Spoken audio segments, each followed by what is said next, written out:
Não dá para reconhecer uma psicologia bem masculina aqui de transferir para a mulher todas as outras iniciativas do romance? O cara diz, olha, eu arranjei o hotel, eu arranjei um lugar para a gente ir, agora o resto vem tu, faze tu, prepara-te tu, enfim, faz a coisa acontecer. Eu preparei a ambiência, agora o resto é com você. Aí a esposa fala, apanhai-me as raposas, as raposinhas que devastam os vinhedos, porque as nossas vinhas estão em flor.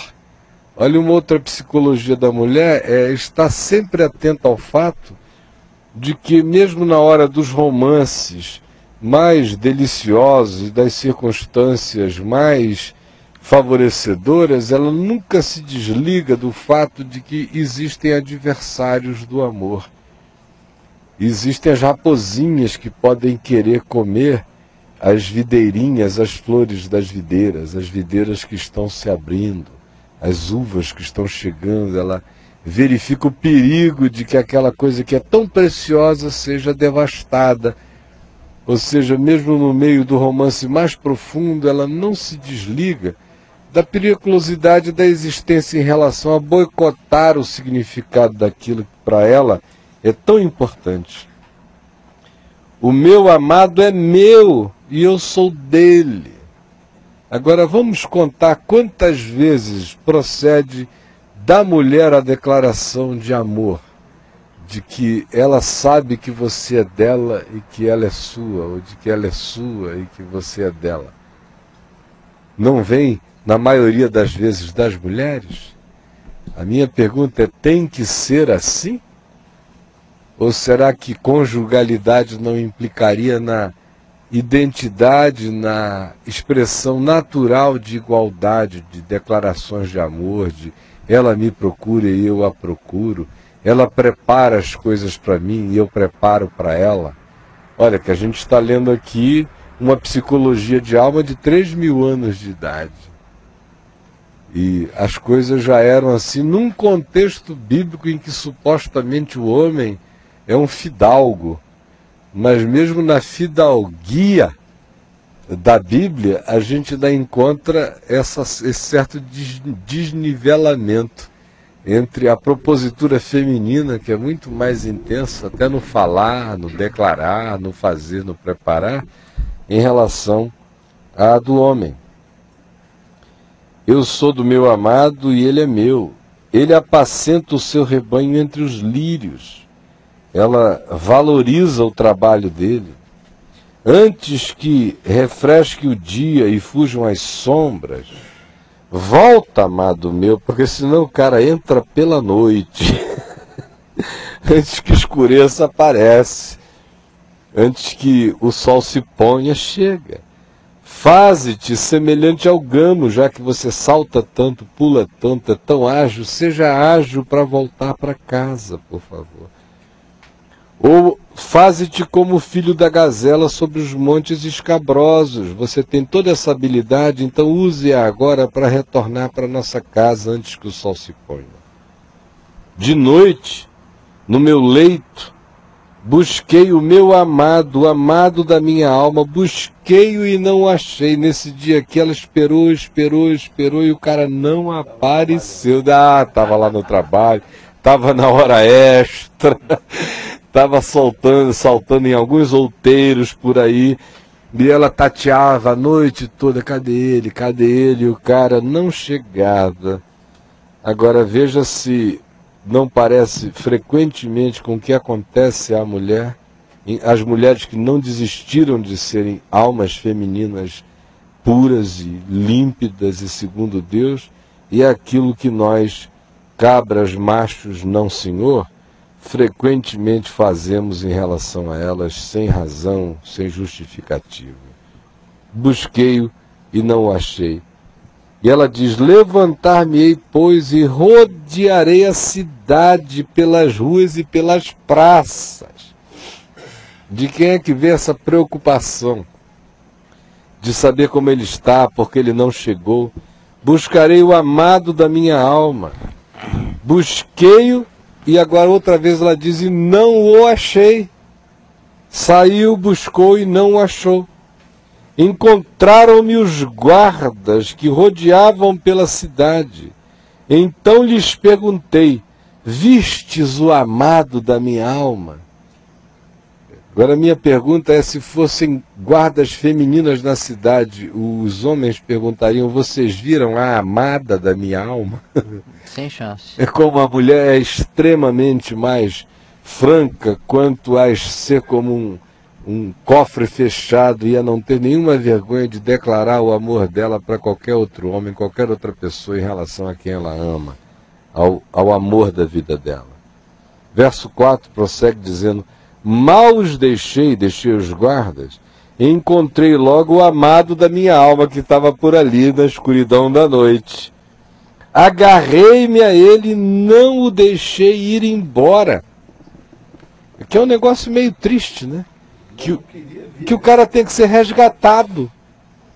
Que a mulher no meio da noite tem que ir atrás dele, indagar de guardas, encontrá-lo, agarrar-se a ele e não deixá-lo ir.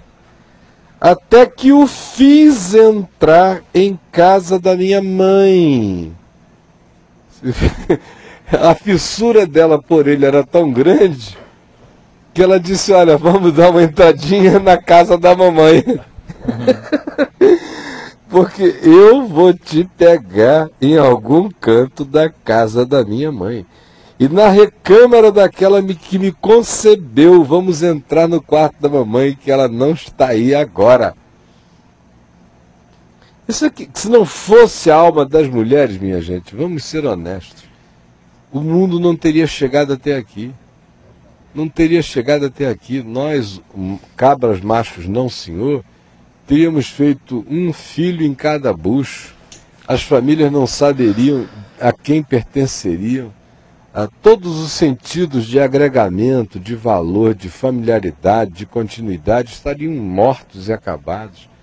É por causa dessa insistência da alma feminina que ainda houve e ainda pode haver esperança para nós, se a gente quiser se converter em homem, deixando de sermos apenas seres penianos, abobalhados e infantilizados a vida inteira. Conjuro-vos, diz ela outra vez, a esse séquito de observadoras femininas, ó filhas de Jerusalém, pelas gazelas e servas do campo, que eram simbolizações de feminilidade na antiguidade, que não acordeis, nem desperteis o amor, até que este o queira. Assim, essa declaração de uma doçura meio doída nisso tudo, porque amar não é fácil, é o que ela está dizendo. Então, meninas, não fiquem brincando disso, porque vocês vejam o trabalho que dá. Amar e tentar fazer o objeto do nosso amor encontrar o caminho e o fluxo de casa, da hora, do leito, da cama, da chegada, dos tempos e de tudo mais. Aí o coro canta. Que é isso que sobe do deserto, como coluna de fumaça, perfumado de mirra e de incenso, e de toda sorte de pós aromáticos do mercador?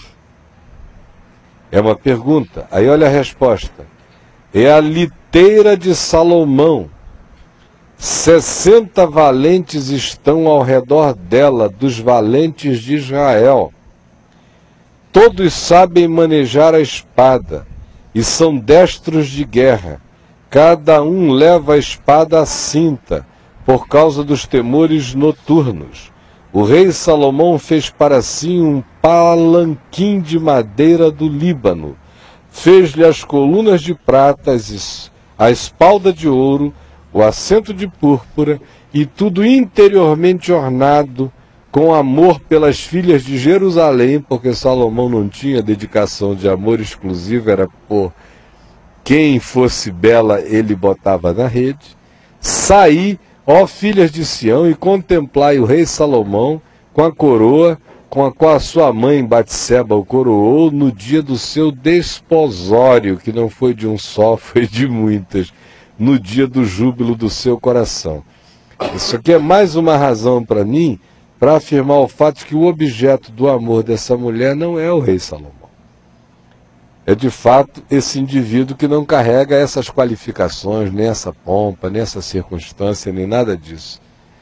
Ela está, como toda mulher que ainda não perdeu a alma de mulher, interessada no amor e não no diploma, e não no dinheiro, e não nas opulências. Hoje em dia há muitas, mas essas já viraram cachorras, já se descaracterizaram. Mas quem não perdeu essa alma genuína, continua a dar valor não ao carro do rei Salomão, nem à pompa, nem à suntuosidade, nem às seguranças, nem àquilo que o dinheiro possa comprar, porque o coração tem uma dedicação de exclusividade genuína àquilo que o amor fez nascer no coração de maneira sincera e espontânea, acerca do que de vez em quando ela adverte às demais mulheres. Não brinquem disso, a menos que isso nasça verdadeiramente em vocês. Aí começa o capítulo 4 com uma fala do esposo. Como és formosa, querida minha, como és formosa. Os teus olhos são como os olhos das pombas, e brilham através do teu véu. Outra vez é a formosura, a gente só está falando por enquanto, o homem descrevendo a fachada. E vejam como a mulher já entrou na alma dele, já expôs a dela, como a maturidade emocional da mulher viaja anos-luz adiante da do macho. Aí se diz aqui, os teus cabelos são como o rebanho das cabras, que descem ondeantes do monte de Gileade, que é um monte todo cheio de ondas até hoje. São os teus dentes como o rebanho das ovelhas recém-tosquiadas.